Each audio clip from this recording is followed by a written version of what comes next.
Halo teman-teman semua, selamat pagi, selamat siang, selamat malam, selamat sore. Mungkin selamat pagi menjelang siang, selamat sore menjelang malam juga ada, kapanpun di saat kita menonton video ini. Asyap. Ketemu lagi bersama saya, Arum, di video kali ini, yang mana saya akan menjelaskan mengenai acid base theory atau teori asam dan basa. Nah, kali ini apa aja yang bakal kita pelajari? Yang pertama itu the first thing is acid in general, yaitu asam. Yang kedua itu base in general atau basa. Yang ketiga itu asam basa atau teori asam basa menurut Arrhenius. Yang keempat itu adalah teori asam basa menurut Bronsted-Lowry. Dan yang kelima itu adalah teori asam basa menurut Lewis. Langsung kita cek aja ke slide berikutnya. Nah, di dalam kimia ini ya seperti yang kita ketahui itu ada asam. Asam itu apa? Ya seperti yang ada di gambar ini, asam adalah jeruk, asam juga ada di lambung. Asam itu kalau pendapat yang umum-umum gitu kan sesuatu yang memiliki rasa asam gitu ya. Ya itu benar banget. Jadi asam itu adalah sesuatu yang memiliki rasa asam, atau kalau bahasa Inggrisnya itu acid. Acid itu, asam itu dibagi menjadi dua, yaitu strong acid and weak acid. Nah, asam kuat dan asam lemah ya. Maksudnya di sini kok strong acid itu ada gambarnya mata pink gitu gimana ya? Ya, kalau asam yang terlalu kuat itu kita konsumsi bakal ya di end gitu loh. Hidup kita bakal di end gitu ya. Karena apa? Karena terlalu kuat tubuh kita tidak bisa menerima gitu, tidak bisa mengelola asam yang kuat itu dengan baik gitu. Kalau weak acid itu paling pol itu kita cuman kayak adiknya ini ya, kayak adik kecilnya ini asam gitu. This is these are the characteristics of acid. That's it. Kita kan baru ngomongin acid ya. First, in general acids are sour or tart. Ya kayak yang sudah kita bahas tadi, asam itu asam gitu ya, asam gitu. The second is feels like water. Jadi acid itu rasanya itu nggak ngelunyum gitu, kalau Jawanya itu nggak ngelunyum gitu. Jadi kayak kita kalau megang air gitu ya kayak air gitu, cair biasa gitu. And the third is may sting when touched. In other words, they generally corrosive. Jadi kalau kita megang asam itu tangan kita itu ya bakal sakit gitu ya. Mungkin kalau asamnya asam lemah tadi itu ya biasa aja, tapi kalau kita menyentuh asam yang terlalu kuat ya itu nanti sakit gitu ya. And the fourth is react strongly with some metals. Contohnya ini ada HCl yang direaksikan dengan Fe, nanti akan membentuk FeCl2 dan hidrogen. Jadi asam ini akan bereaksi dengan kuat menghasilkan hidrogen begitu. Yang kelima itu merubah kertas lakmus biru menjadi merah. Lah kalau kertas lakmus merah dimasukkan ke dalam asam bagaimana? Ya tetap menjadi merah begitu. And the sixth is the pH of acids will always be less than 7. Jadi kalau kita menghitung atau mengukur pH-nya atau derajat keasamannya, itu asam akan selalu memiliki pH yang kurang dari 7. Tadi kita sudah membahas tentang tentang asam, sekarang kita membahas tentang basa ya. Basa itu apa? Basa itu adalah lawan dari asam. Lawan, bukan lawan ya, tapi adalah kebalikan. Ini adalah contoh dari basa. Kan banyak tuh yang di iklan air mineral itu ada pH melebihi 8 gitu. Nah, segala sesuatu yang memiliki pH atau derajat keasaman lebih dari 8 itu adalah basa. Nah, sama seperti asam. Kalau basa itu juga dibagi menjadi dua. Yang pertama itu basa kuat dan kemudian ada basa lemah. Sama kayak tadi, kalau kita memasukkan basa kuat ke dalam tubuh kita, kemungkinan besar ya the end ya hidup kita. Strong base itu kalau kita masukkan ke dalam tubuh kita ya tidak terselamatkan begitu. Tapi kalau cuman basa lemah gitu, kayak air mineral tadi kita minum, paling pol itu kita merasakan rasanya itu ya nggak enak gitu ya, pahit-pahit gitu. Kemudian di sini, these are the characteristics of a base. And the first is in general, bukan acid sih ya ini. Bases are bitter. Jadi basa itu pahit gitu. Kalau tadi itu asam itu asam ya, asam itu asam. Kalau basa itu pahit kebanyakan. Yang kedua itu smooth like butter, bukan ya, maksudnya smooth atau slippery itu ya itu pelunyum gitu. Kalau teman-teman itu pernah pakai sabun, ya siapa manusia di dunia ini yang tidak pernah memakai sabun ya, itu kan bisa ya mengenali bahwa sabun itu licin begitu. Dan yang ketiga itu biasanya tidak bereaksi dengan metal. Yang keempat itu mengubah lakmus merah menjadi biru. Dan yang terakhir itu, kalau tadi pH asam itu selalu kurang dari 7, kalau ini pH basa itu selalu lebih dari 7. Ini adalah beberapa contoh strong acid dan strong bases. Bisa dilihat ya di sini. Nah, kalau weak-nya itu gimana? Weak itu selain yang ini. Kemungkinan besar kalau menemui senyawa yang selain dari ini, itu adalah weak acids and weak bases. Kemudian sekarang kita masuk ke teori mengenai asam dan basa. Mungkin di luar sana itu teori mengenai asam dan basa itu banyak jenisnya gitu. Bukan jenis ya, banyak yang mengutarakan, tapi di sini kita akan membahas mengenai teori asam basa Arrhenius, teori asam basa Bronsted-Lowry, dan teori asam basa Lewis. Yang pertama itu adalah teori asam basa yang dikemukakan oleh Arrhenius. Ini wajah dari Bapak Arrhenius. Nama lengkapnya adalah Bapak Svalent Arrhenius, pakai V gitu ya. Yang pertama, asid atau asam adalah senyawa yang terdisosiasi di air, yang nanti waktu terdisosiasi di air itu akan menjadi H+ begitu, akan mengandung proton begitu. Nah, karena hidrogen itu tidak bisa berdiri sendiri, itu akan tergabung gitu, combined state with a water molecule. Jadi nanti wujudnya di dalam air itu si ion hidrogen itu akan menjadi ion hidronium atau H3O+. Yang kedua itu membahas mengenai basa. Bases ionize in water to yield hydroxide ions atau OH-. Jadi basa itu akan terionisasi di air menjadi OH- gitu. Ini adalah contoh dari dissolution atau pelarutan dari asam dan basa di air. Kenapa dari tadi itu dibahas mengenai air terus, dan yang di sini itu meski agak kurang terlihat, tapi di sini air itu dikandeli ya, ditebali.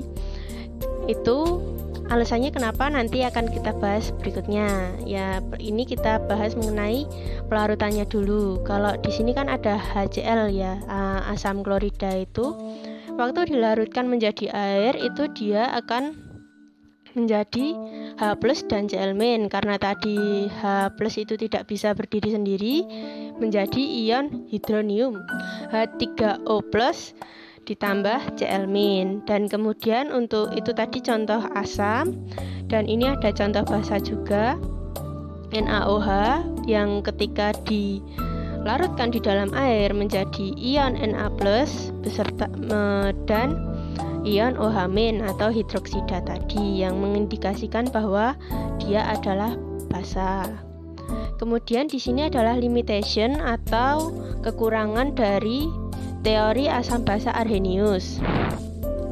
Acids and bases are defined in terms of their aqueous solution and not in terms of substances themselves. Jadi yang seperti yang kita bahas tadi, air-air itu di Arrhenius ini tidak bisa menjelaskan selain di wujud aqueous atau di wujud larutannya gitu. Jadi harus dilarutkan di dalam air gitu. Kalau anak-anak kimia itu tahu ya, tadi seperti yang dicontoh di slide sebelumnya itu fase atau yang dikurung kecil itu aqueous itu kalau di kimia itu berarti dilarutkan di dalam air itu.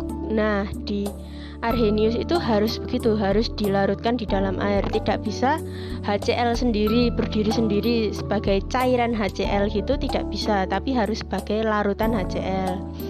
Yang kedua, it is applicable only to compounds having formula HA for acids or BOH for bases. Jadi maksudnya itu gimana? Jadi peraturan atau teori asam basanya Arrhenius ini hanya berlaku untuk asam yang memiliki formula Ha seperti tadi, HCl atau mungkin H2SO4. Jadi yang memiliki proton begitu.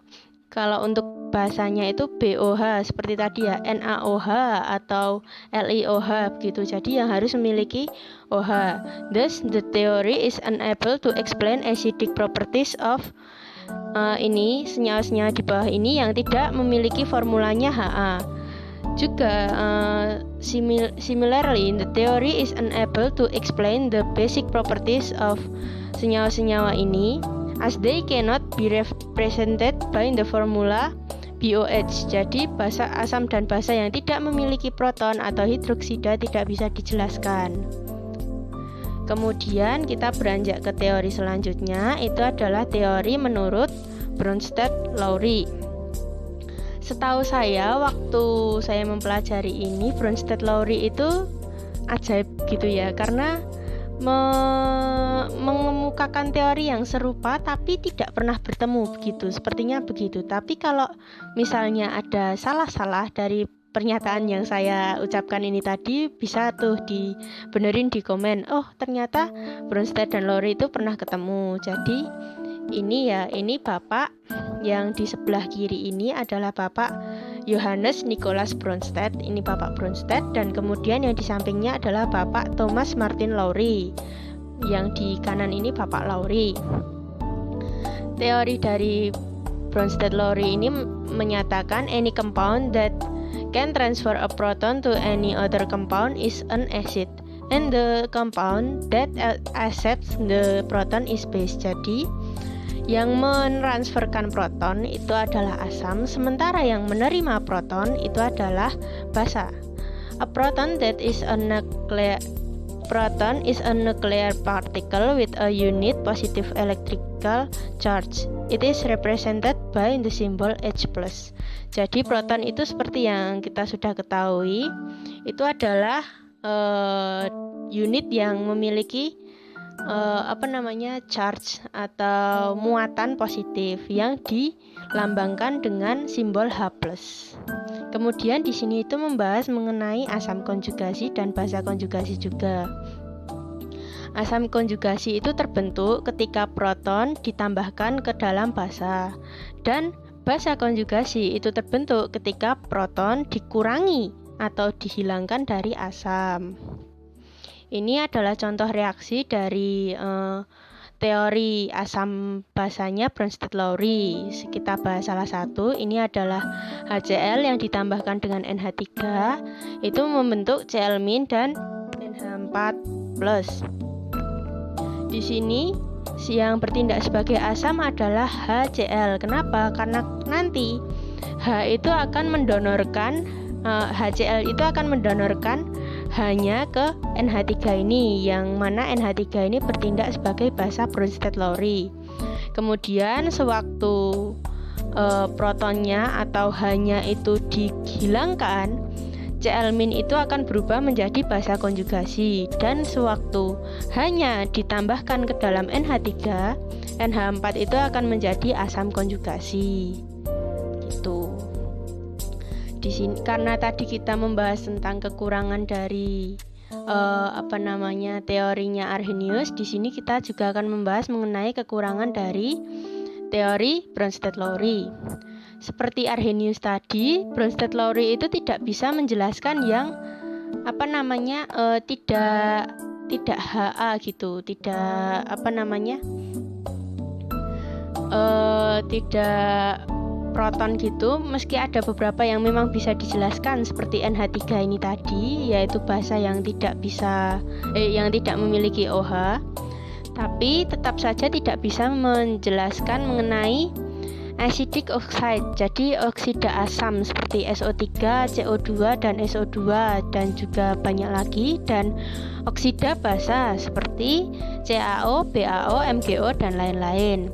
Lalu yang selanjutnya itu tidak bisa menjelaskan mengenai reaksi yang terjadi di pelarut yang tidak memiliki proton gitu loh. Kalau tadi kan di air ya, di air itu memiliki proton si H itu. Kemudian yang selanjutnya, nah di sini juga ada kekurangan yang serupa dengan Arrhenius itu. Reaksi asam basa itu tidak bisa tidak bisa menjelaskan reaksi yang tidak berada di air gitu. Kalau tadi kan harus ada di larutannya, sama ini juga harus ada di keadaan larutan begitu. Yang terakhir, substances like BF3, AlCl3, etc. do not have any hydrogen and hence cannot give off proton, but are known to behave as acids. Jadi BF3, AlCl3 itu mereka memang tidak punya proton, tapi mereka bersikap gitu, memiliki properti dan ciri-ciri sebagai asam.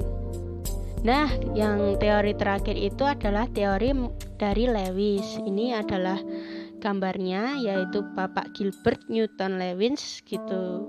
Newton ya pinter gitu. Itu teorinya adalah acid is regarded as any compound which in a chemical reaction is able to attach itself to an unshared pair of electron in another molecule. Bisa menangkap elektron, yang bisa menangkap elektron itu tuh dinamakan sebagai asam, dan yang bisa mendonorkan pasangan elektron itu adalah basa. Nah, jadi yang diconsidered sebagai asam oleh Lewis itu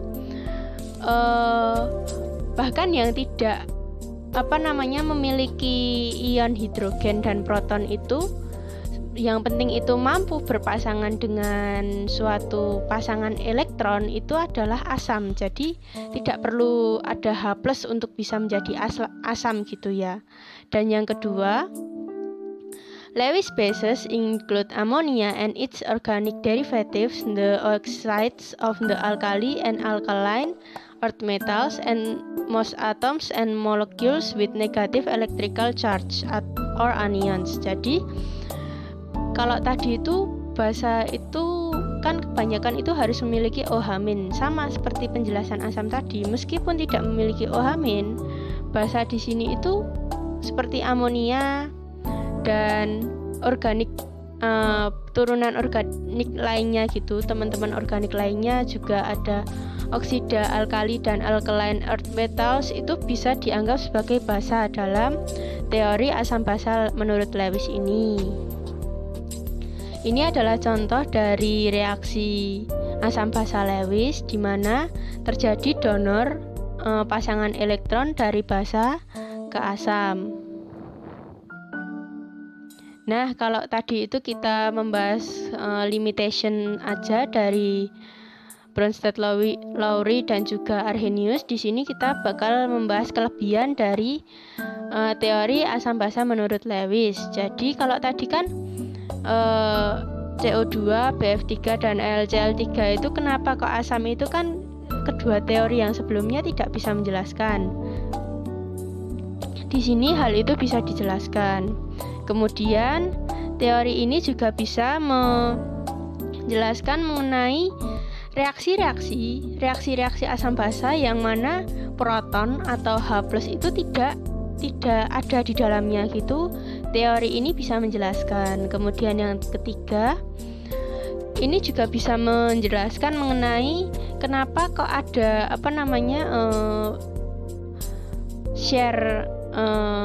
share itu saling menggunakan bersama antara elektron itu, tapi kok tidak ada perubahan bilox itu kok bisa, itu gimana, itu teori ini juga bisa menjelaskan. Dan yang terakhir, it complements the method of oxidation reduction method.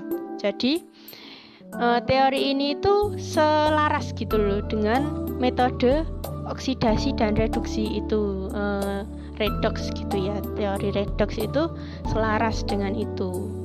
Nah, kalau tadi mengenai kelebihan, di sini kita juga membahas mengenai kekurangan.